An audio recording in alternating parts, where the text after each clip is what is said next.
श्री शिवाय नमस्तुभ्यम। ओम नमः शिवाय। हर हर महादेव। आज दिनांक है 14 फरवरी 2025, दिन शुक्रवार। आज हम सुनेंगे फागुन मास महात्म्य के दूसरे अध्याय की कथा। उससे पहले हम भगवान शिव शंकर से जुड़ी एक अद्भुत कहानी सुनेंगे। वीडियो शुरू करने से पहले आप सभी भक्तों से करुण निवेदन है कि कृपया करके वीडियो संपूर्ण सुने। तो आइए सुनते हैं शिव और बैलगाड़ी की कहानी। यह कुछ 300 साल पहले की बात है। कर्नाटक के सुदूर दक्षिण क्षेत्र में अपनी बूढ़ी माँ के साथ एक योगी रहते थे। उनकी माँ काशी जाना चाहती थी ताकि वह विश्वनाथ जाकर शिव की गोद में प्राण त्याग सके। इसके अलावा उसने अपने जीवन में अपने बेटे से कभी कुछ नहीं मांगा था। उसने कहा, मुझे काशी ले चलो, मैं बूढ़ी हो रही हूँ, मैं वहीं जाके मरना चाहती हूँ।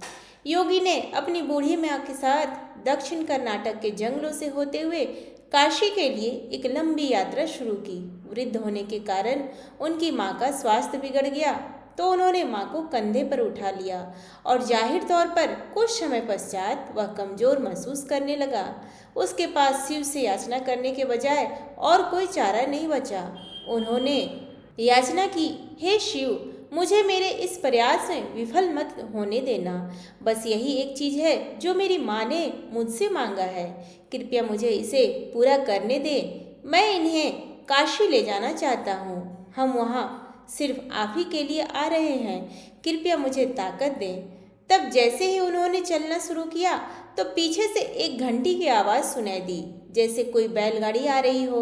उन्हें धुंध से उभरती हुई एक बैलगाड़ी दिखाई दी जिसे एक बैल खींच रहा था, जो थोड़ा अजीब था क्योंकि एक बैल वाली बैलगाड़ी छोटे रास्तों के लिए होती है। जब सफ़र लंबा और जंगली इलाके से होते हुए हो तो हमेशा दो बैल ही गाड़ी को खींचते हैं, पर जब आप थके हों तो ऐसी बारीकियों को किसे परवाह। गाड़ी नज़दीक आई पर वे चालक को नहीं देख पाए क्योंकि चालक लवादे में था और बाहर धुंध भी थी। मेरी माँ बीमार है, क्या हम आपकी खाली गाड़ी में यात्रा कर सकते हैं? उन्होंने कहा। अंदर बैठे व्यक्ति ने सिर हिला के हाँ कहा। वे दोनों गाड़ी में बैठ गए और बैलगाड़ी आगे चलने लगी। कुछ समय बाद योगी का ध्यान इस और गया कि जंगली रास्ता होने के बावजूद भी बैलगाड़ी बहुत आसानी से आगे बढ़ रही थी। तब उन्होंने नीचे देखा और पाया कि पहिए घूम नहीं रहे हैं, वे रुके हुए थे, पर गाड़ी आगे बढ़ रही थी। तब उन्होंने बैल की तरफ देखा और पाया कि बैल बैठा हुआ था, पर बैलगाड़ी चल रही थी। तब उन्होंने चालक की ओर देखा और पाया कि वहाँ सिर्फ लवादा ही था। उसने अपनी माँ की ओर देखा। माँ ने कहा, अरे पागल, हम पहुँच गए, अब कहीं और जाने की जरूरत नहीं है, यही वो जगह है, अब मुझे जाने दो। इतना कह के माँ ने शरीर छोड़ दिया। बैल, गाड़ी और चालक सब विलीन हो गए। योगी अपने गांव लौट गया। लोगों ने सोचा, यह इतनी जल्दी लौट आया है, ये अवश्य अपनी माँ को कहीं छोड़ के आया है, यह उसे काशी नहीं ले गया। उन्होंने उसे पूछा, तुम अपनी माँ को कहाँ छोड़ आए? उसने उत्तर दिया, हमें वहाँ जाना नहीं पड़ा, शिव खुद आए थे हमारे लिए। क्या बकवास है, उन्होंने कहा। योगी ने उत्तर दिया, मुझे फर्क नहीं पड़ता कि आप क्या सोचते हैं, वे आए थे हमारे लिए और यही सच है। मेरा जीवन ज्योतिर्मय हो गया है, यह मैं अपने अंतर में जानता हूँ। अगर आप नहीं मानते तो यह आप जाने। तब उन्होंने पूछा, ठीक है, हमें कुछ ऐसा दिखाओ कि हम माने कि तुमने सच में शिव को देखा है और वे सच में तुम्हारे लिए आए थे। योगी ने कहा, मैं नहीं जानता, मैंने उन्हें नहीं देखा, मुझे सिर्फ एक लबादा दिखा। वहाँ कोई चेहरा नहीं था, वहाँ कुछ नहीं था, वह खाली था। अचानक सबने देखा कि वह खुद वहाँ नहीं थे, सिर्फ उनके कपड़े ही दिखाई पड़ रहे थे। वे दक्षिण भारत के महान संत बने। जहाँ भी वह जाते लोग उन्हें बिना चेहरे वाले योगी के रूप में जानते थे। प्रेम से बोलिए हर हर महादेव। ओम नमः शिवाय। अब भगवान भोलेनाथ का, भगवान गणेश का और माता पार्वती का मन में ध्यान करते हुए फागुन मास महात्म्य के दूसरे अध्याय की कथा सुनेंगे। इस अध्याय में गोकर्ण क्षेत्र में शिवरात्रि के शिव पूजन के महात्म्य से एक चंडालिका का परम धाम गमन का वर्णन है। राजा ने गौतम मुनि से पूछा, हे ब्राह्मण, आपने मार्ग में कहाँ कौन सी आश्चर्य की बात देखी है, वह मुझे भी बताइए। गौतम जी ने कहा, हे राजन, गोकर्ण से आते समय एक स्थान पर दोपहर के समय मुझे एक स्वच्छ सरोवर दिखाई दिया। वहाँ जल पीकर मैंने रास्ते की थकावट दूर की और घनी एवं शीतल छाया वाले बरगद के नीचे विश्राम किया। उसी समय थोड़ी ही दूर पर मैंने एक अंधी बूढ़ी एवं दुबली पतली चंडाली को देखा। उसका मुंह सूख गया था, उसने कुछ भी भोजन नहीं किया था और वह अनेक प्रकार के रोगों से पीड़ित थी। उसके सब अंगों में कोढ़ का घाव हो गया था तथा उसमें बहुत से कीड़े पड़ गए थे। उसकी कमर में पीप और रक्त से सना हुआ एक फटा पुराना वस्त्र लिपटा हुआ था। उसे उस दशा में देखकर मुझे बड़ी दया आई और उसके मृत्यु काल की प्रतीक्षा करता हुआ मैं क्षण भर वहीं बैठा रहा। इतने में ही भगवान शंकर के पार्षदों द्वारा लाया जाता हुआ एक विमान देखा जो अपनी किरणों से आकाश मार्ग को आलोकित कर रहा था। तब मैंने शीघ्र ही समीप जाकर आकाश में खड़े हुए उन शिवगणों से पूछा, आप लोगों को नमस्कार है। मैंने आप लोगों को पहचान लिया है। आप सभी महादेव जी के चरणों के सेवक हैं। आपने इस समय जो यहाँ आने का कष्ट उठाया है, यह आपकी यात्रा संपूर्ण लोगों की रक्षा के लिए हुई है या आप लोगों को कोई विनोद सूझा है? कृपा करके मुझे बतलाइए, आप यहाँ किस लिए पधारे हैं? शिव जी के दूत बोले, हे मुने, यह सामने जो बूढ़ी चंडालिका मर रही है, इसी को ले जाने के लिए भगवान शिव ने हमें आदेश दिया है। यह सुनकर मैंने पूछा, अहो, यह महापापात्मा घोर चंडाली इस दिव्य विमान पर बैठने की अधिकारिणी कैसे हो सकती है? यह तो जन्म से लेकर जीवन भर प्रायः अपवित्रता में ही डूबी रही है, पाप मग्ना एवं पाप का अनुगमन करने वाली है। इस दुराचारिणी को आप लोग शिवलोक में क्यों ले जाना चाहते हैं? इसने कभी शिव जी का पंचाक्षर मंत्र नहीं जपा, शिव जी का पूजन नहीं किया और ना कभी भगवान शंकर का ध्यान किया। सत्संग से सदा दूर रहने वाली इस अत्यंत क्रोधी स्वभाव वाली स्त्री को आप लोग भगवान शिव के लोक में कैसे ले जाना चाहते हैं? अहो, ईश्वर की इस लीला का रहस्य देहधारियों की समझने में आना कठिन है, जिसमें पापात्मा प्राणी भी दया करके परम पद में पहुँचाए जाते हैं। मेरे ऐसा कहने पर देवाधिदेव भगवान शिव के दूत इस प्रकार बोले, हे महात्मते, यह कर्मों के परिपाक से प्राप्त होने वाली गति देखो, जो कि एक नीच से नीच नारी भी आज रोग शोक से रहित परम धाम पर आरूढ़ हो रही है। इसने पूर्व जन्म में अन्न दान आदि नहीं किया था, अतः भूख प्यास आदि कलेशों से यहाँ पीड़ित हो रही है। इसने जो मदिरा के नशे में अंधी होकर बड़ा भयंकर पाप कर डाला था, उसी के फल से यह जन्मांध हो गई। पूर्व जन्म में इसने जानबूझकर गाय के बछड़े को खुआया था, इसलिए इस जन्म में यह अतिशय निंदित चंडाली हुई। इसने सदाचार का मार्ग त्याग कर पूर्व जन्म में व्यभिचार के मार्ग को अपनाया था। उसी अकथनीय पाप से इस जन्म में यह दुराचारिणी और दुर्भाग्यवती हुई। विधवा होकर भी इसने दूसरे पति का आलिंगन किया। उसी महान पाप के कारण इसके शरीर में कोढ़ के बहुत से घाव हो गए हैं। इसने काम वेदना से व्याकुल होकर स्वेच्छानुसार शूद्र से रमण किया। उस पाप के कारण इसे महारक्त पीप और पीड़ों से पीड़ित होना पड़ा है। इसने कभी उत्तम व्रतों का पालन नहीं किया, यज्ञ पूजा नहीं की, कुआं आदि खुदवाने या बगीचे लगाने का काम नहीं किया। उसी पाप से यह सब प्रकार के भोग साधनों से रहित होकर दुख पा रही है। पूर्व जन्म में इस मूढ़ स्त्री ने मदिरा पान किया था। उसी पाप से यह महायक्ष्मा की पीड़ा और हृदय शूल से तड़प रही है। हे मुनिश्रेष्ठ, विवेकी महात्मा यहीं पर सब मनुष्यों में उनके संपूर्ण पाप चिन्ह देखते हैं। यहाँ जो बहुत से रोगों द्वारा पीड़ित और पुत्र तथा धन से हीन है, जो दुष्ट लक्षणों से क्लेश पाने वाले और लाज छोड़कर भीख मांगने वाले हैं। वस्त्र, अन्न, पान, शैया, भूषण और अभ्यंग आदि से वंचित, कुरूप, विद्याहीन, विकल अंगों वाले, लूले, लंगड़े आदि कुत्सित भोजन करने वाले, दुर्भाग्यवान, निंदित तथा दूसरों के सेवक हैं। ये सभी पूर्व जन्म में बड़े भारी पापी रहे हैं। इस प्रकार यत्न पूर्वक विचार करके और संसार के मनुष्यों की दशा देखकर विद्वान पुरुष कभी पाप नहीं करता। यदि करे तो वह आत्मघाती है। जीव का यह मनुष्य शरीर अनेक प्रकार के सत्कर्मों का एकमात्र साधन है। इसके द्वारा सदा शुभ कर्मों का ही सेवन करे, पाप कर्मों को सर्वथा एवं सर्वदा त्याग दें। सुख की इच्छा रखने वालों को पुण्य करना चाहिए। मनुष्य का यह शरीर अत्यंत दुर्लभ है। इसे पाकर जो कोई भी अपना हित चाहने वाला मानव एकमात्र भगवान शिव की शरण लेता है, एकचित होकर उन्हीं का ध्यान करता है, वह समस्त पापों को तर जाता है।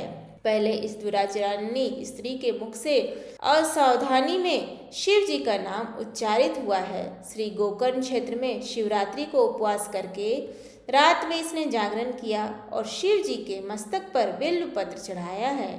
उसी का तो उत्तम फल जो है उसे यह आज भोगने जा रही है। यह सब तुम अपनी आंखों से देखते हो। गौतम जी कहते हैं, हे राजन, इस प्रकार कहकर उन शिवदूतों ने उस चंडाल की योनि से जीव को खींचकर उसे दिव्य तेज से संपन्न कर दिया। उस नारी को दिव्य शरीर की प्राप्ति हुई और वह तेज की राशि से उद्भासित हो उठी। तत्पश्चात शिव के दूतों ने प्रसन्न होकर उसे विमान पर बैठाया। वह परम उदार रूप और लावण्य से सुशोभित तथा दिव्य वस्त्र धारण करने वाली हो गई। उसकी देह से सब और दिव्य सुगंध और दिव्य प्रकाश फैल रहे थे। वह विमान पर बैठी हुई शिव जी के चरणाविंदों का स्मरण कर रही थी। उसे वे पार्षद भगवान महादेव जी के समीप ले गए। उस समय सब लोकपाल आश्चर्यचकित होकर यह सब देख रहे थे। हे राजन, गिरिजापति भगवान शंकर के प्रति लेश मात्र भक्ति का यह अत्यंत आश्चर्यजनक महात्म्य मैंने तुम्हें बताया है, जो समस्त पाप राशि का विनाश करने वाला है।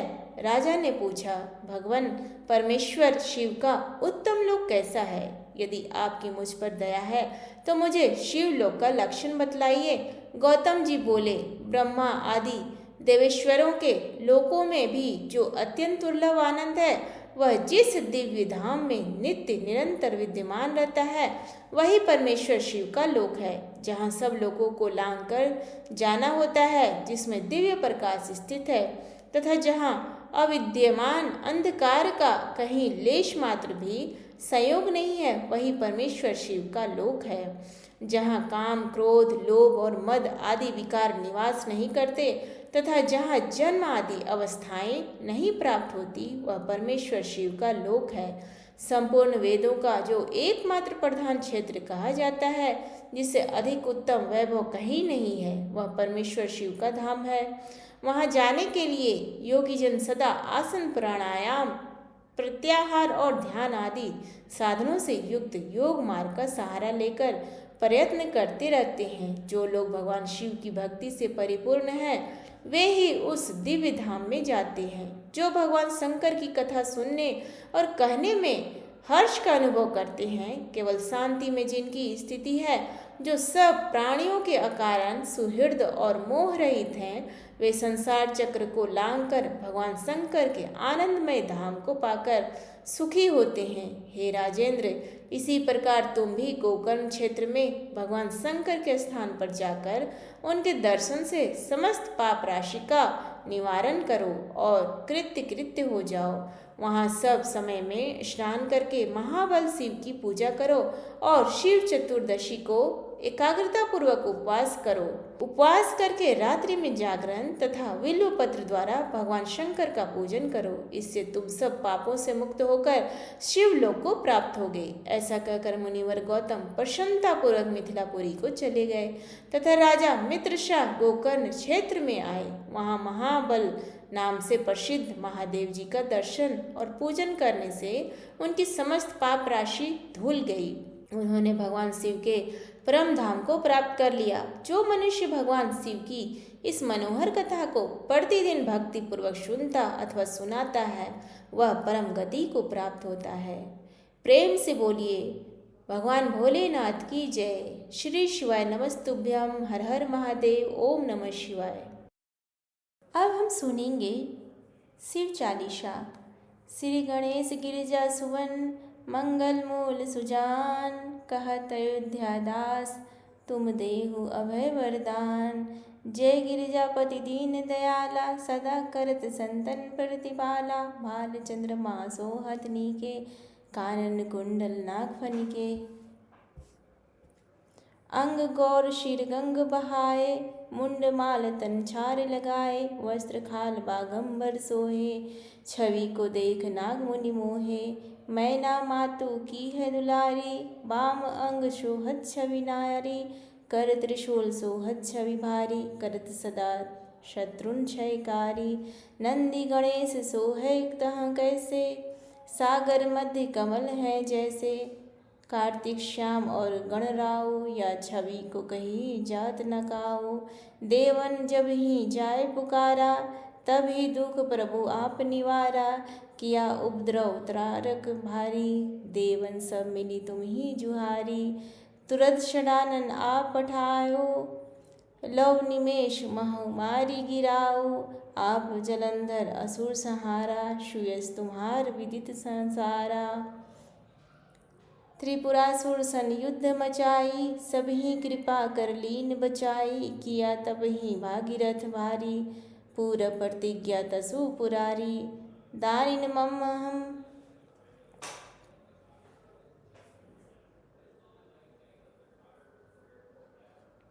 दानिन महम तुम सम को नाही, सेवक सूति करत सदाही।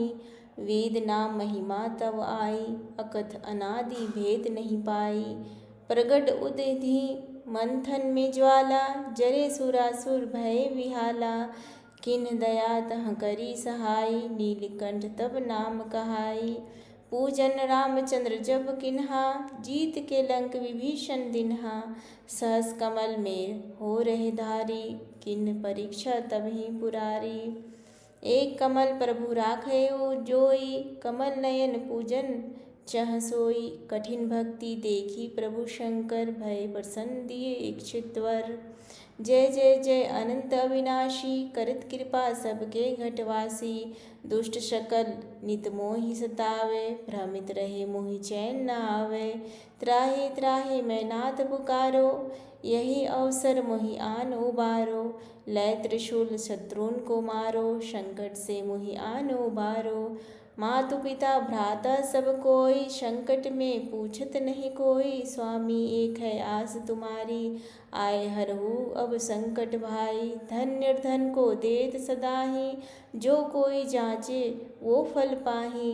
अस्तुति के ही विधि करो तुम्हारी, क्षम हो नाथ अब चूक हमारी। शंकर हो संकट के नाशन, मंगल कारण विघ्न विनाशन। योगी यति मुनि ध्यान लगावे, नारद शारद शीश नवावे। नमो नमो जय नमो शिवाय, सुर ब्रह्मा दिक्पार न पाए। जो यह पाठ करे मन लाई, ता पार होत है शंभु सहाई। ऋणिया जो कोई हो अधिकारी, पाठ करे सो पावन हारी। पुत्रहीन कर इच्छा कोई, निश्चय शिव प्रसाद देही होई। पंडित त्रयोदशी को लावे, ध्यान पूर्वक होम करावे। त्रयोदशी व्रत करे हमेशा, तन नहीं ताके रहे कलेशा। धूप दीप नैवेद्य चढ़ाए, शंकर सम्मुख पाठ सुनावे। जन्म जन्म के पाप नसावे, अंत शिवपुर में पावे। कहे अयोध्या आस तुम्हारी, जानी सकल दुख हरहु हमारी। नित्य नेम कर प्रातः ही, पाठ करो चालीसा। तुम मेरी मनोकामना पूर्ण करो जगदीश। मगसर छठी हेमंत ऋतु, संवत 64 जान। अस्तुति चालीसा, शिव ही पूर्ण किन कल्याण। आगे का वृत्तांत सुनने के लिए हमारे वीडियो पे बने रहे। तब तक के लिए धन्यवाद। ओम नमः शिवाय। हर हर महादेव।